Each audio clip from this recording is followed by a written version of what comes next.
좋아요, 구독. 미국 시장 그리고 암호화폐 시장 함께 알아보는 순서입니다. 오늘도 더드림 에센스의 정혜성 전문가 함께하겠습니다. 안녕하세요. 네, 안녕하세요. 정혜선 전문가입니다. 미국 시장이 강보합이네요. 네, 오늘은 근데 강보합권에서 마감을 했지만은 오른 것도 아니고 이렇게 좀 내린 것도 아닌 애매한 시장이라고 좀 볼 수가 있겠고요. 이제 시장은 9월 FOMC 회의를 앞두고서 이제 관망세가 좀 짙어지는 모습입니다. 제가 이제 어제 방송에서도 좀 말씀을 드렸다시피 우선은 이 금리가 동결될 거라는 건 사실 기정사실화가 되어 있으니까 이제 추후에 나오는 이 파월 의장의 발언에 좀 주목을 해야 될 것 같고요. 자, 여기에다가 이제 3개월마다 나오는 이제 통화 정책을 좀 확인할 수가 있는 이런 점도표까지도 꼭 확인을 해야 한다고 말씀을 드리겠습니다. 자, 추가적으로 이번 주는 이제 미국뿐만 아니라 이 영국이랑 일본도 기준금리를 결정하는 이런 이벤트가 있다는 점, 그동안 이렇게 좀 통화 완화 정책을 고수해왔던 국가들의 이제 통화 정책을 이렇게 살펴볼 수 있는 이벤트이기도 하고요. 그리고 미국 채권 금리와 이제 달러 인덱스에도 영향을 줄 수 있는 일정이니까 한번 참고해 보시는 게 좋겠습니다. 자, 그리고 이제는 이제 미국 하나만 바라볼 수 있는 게 아닌 시장입니다. 특히 이 미국과 대립하고 있는 중국 시장도 같이 좀 눈여겨봐야 하는데, 오늘 이제 헝다 관련된 이슈가 하나 있었죠. 중국의 이 부동산 개발 업체, 이 헝다 에버그란데 재산관리 부서 직원들이 사기 혐의로 이제 중국 공안에 구금됐다고 합니다. 그래서 이 헝다그룹의 주가가 이날 24% 이상 급락을 했고요. 이 비구에 위한 이 컨트리 가든도 지금 부채 상환 악재를 좀 일단락시킨 지 얼마 안 됐는데, 이런 사태가 벌어지니까 이 중국의 부동산 위기가 다시 한번 또 찾아올 수 있겠다. 또 경제를 불안하게 만들고서 이게 좀 세계 금융시장으로 좀 확산될 수 있겠다라는 생각이 듭니다. 그리고 오늘 좀 증시를 오르락 내리락하게 만든 이슈 중 하나가 이 전미 자동차 노조에서의 파업인데, 이 협의가 좀 영 진전이 없는 모습이 보여지고 있습니다. 이 노조 같은 경우에는 향후 4년 동안 임금 36%를 올려달라고 요구를 하고 있고, 기업은 20% 안팎의 인상안을 좀 고수하고 있는데, 이 대치가 지금 계속해서 길어지고 있고요. 파업 규모를 현재 지금 미시간, 오하이오, 미주리주 이렇게 좀 3개의 공장에서 좀 더 확대할 수도 있겠다. 확대할 수도 있는 상황이다. 이런 것 때문에 지금 오늘 포드나 스텔란티스 그리고 제너럴 모터스까지 지난주와는 다르게 조금 소폭 하락을 한 상황입니다. 아무래도 이렇게 지금 파업이 길어지다 보면은 산업 전반에 큰 영향을 줄 수가 있고, GDP나 이제 고용 시장에도 좀 악재로 작용을 할 수 있기 때문에 쉽지는 않겠지만 하루빨리 이렇게 좀 합의를 봤으면 좋겠다 이렇게 생각을 하고요. 그리고 국제 유가가 오늘 또 많이 올랐습니다. WTI나 브렌트유 둘 다 이제 배럴당 이제 $100를 이제 눈앞에 두고 있는데, 일각에서는 이제 이르면은 올해 안에 연내에 $100를 기록할 것으로 좀 관측이 된다고 합니다. 최근 이 사우디와 러시아 같은 이런 주요 산유국들의 강산 조치에다가 중국의 수요 확대, 그리고 계절적 요인에 따른 이런 겨울철 수요 확대, 여기에다가 항공 수요 확대 등등 이런 것들이 좀 맞물려서 지금 고유가가 계속 지속이 되고 있는데, 이 부분도 이제 인플레이션을 부추길 수 있는 부분이기 때문에 눈여겨봐야 한다라는 말씀까지 전달을 해드리도록 하겠습니다. 자동차 쪽 조금 좀 주가가 안 좋았죠. 근데 이제 유가가 올라가면서 보니까 항공주들 그리고 크루즈 여행 관련주들 주가가 계속적으로 안 좋습니다. 그래서 좀 유의를 하시면 좋을 것 같고, 자 이제 테슬라 쪽으로 좀 넘어가 볼까요? 지금 주가판 나오는 거 보니까 유일하게 테슬라만 빨간불이에요. 미국에서 빨간불이면 주가가 떨어진 거잖아요. 3%나 넘게 떨어졌습니다. 네, 오늘 말씀해 주신 것처럼 이제 테슬라가 3%씩이나 급락을 했습니다.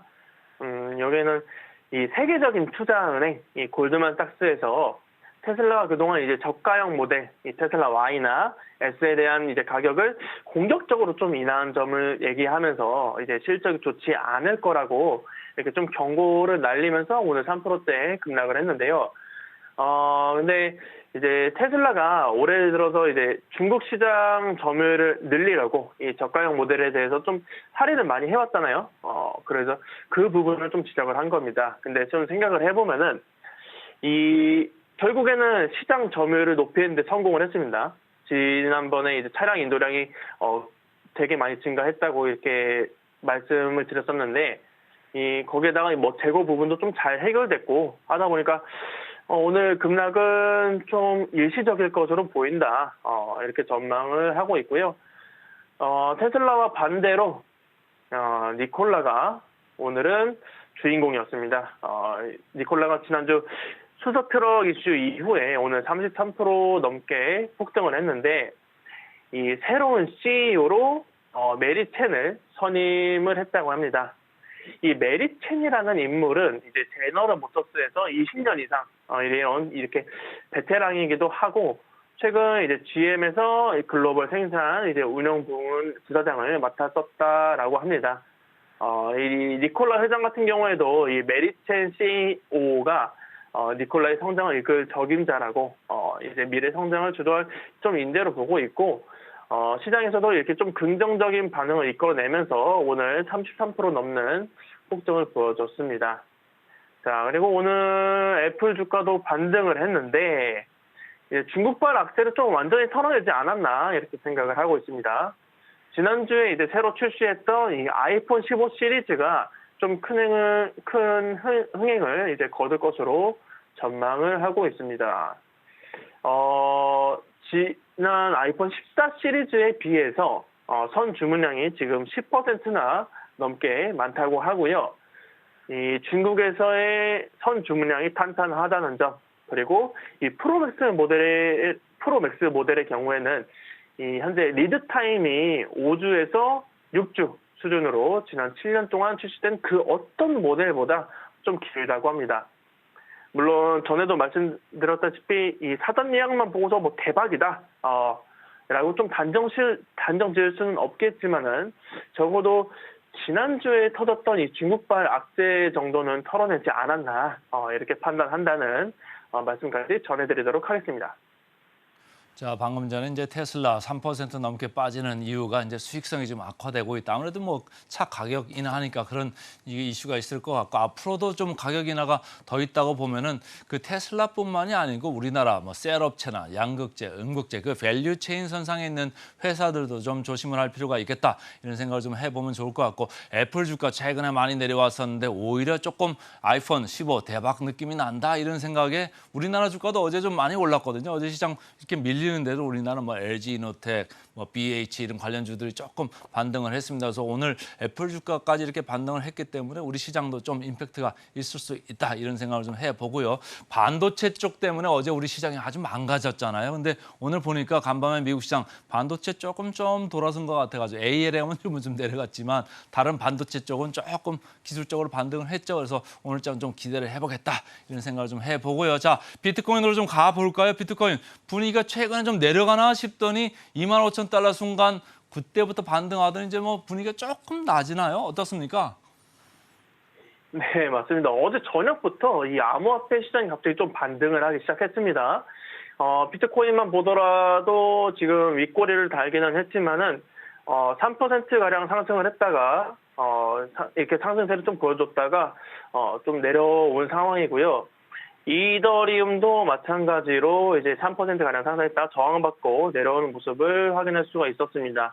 이렇게 좀 비트코인이 상승한 데에는 뭐 특별한 이슈가 있었던 건 아니고요. 지금 보면 거의 키 맞추기 단계이지 않나 이렇게 보고 있습니다. 우선은 28,000달러 하나로 3,700만 원 부분이죠. 이렇게 이 부분에서 좀 저항을 받았었는데 이 자리에서 지금 박스권 상단을 만들어갈 수 있지 않나 이렇게 좀 생각을 하고 있습니다. 새로운 좀 상승 추세를 만들려면은 그리고 좀 일단은 호재가 좀 있어야 된다. 이벤트에 따라 수급이 좀 들어와 줘야 저항받는 부분을 뚫고 이제 상승 추세에 진입을 할 수 있을 거다라고 판단을 하고 있습니다. 자, 따라서 아직까지는 이 본격적인 상승장 진입은 아니니까 이렇게 좀 공격적인 투자는 잠시 접어둬라라고 말씀을 드리고 싶거든요. 오늘 알트코인들이 좀 많이 반등했다고 무리하게 달려드는 분들 분명 계실 건데 특히 26일 날 이제 상장 폐지될 코인들이 지금 폭등을 하고 있어요. 뭐 보시면은 100% 넘게 폭등하는 종목 코인도 있고 뭐 85% 코인하는 리퍼리움도 있고 이렇게 있는데 무리하게 올라탔다가 불나방처럼 이렇게 녹아내리지 마시고요. 차라리 중장기적으로 보고 좀 분할 매수를 해가지고 대응할 수 있는 코인들을 이렇게 좀 바라보는 게 좋겠다라는 말씀을 전해드리도록 하겠습니다.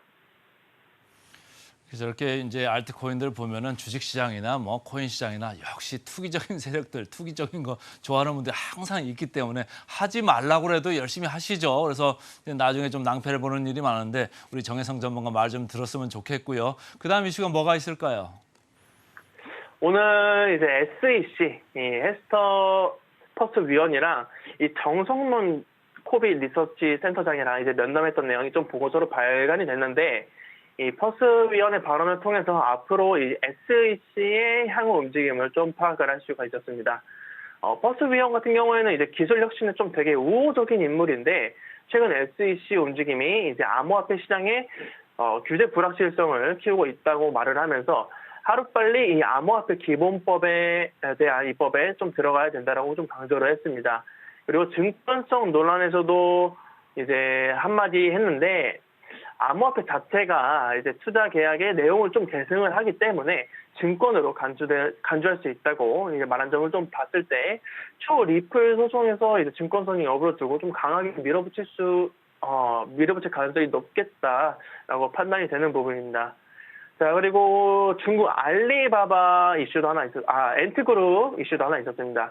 이 중국 알리바바의 산하의 그룹인데, 엔트그룹이 ANT 캐피털에 대한 이런 투자를 좀 축소를 하면서 1억 달러 규모의 암호화폐 투자 계획을 철회할 가능성이 높다라는 이슈가 있었습니다.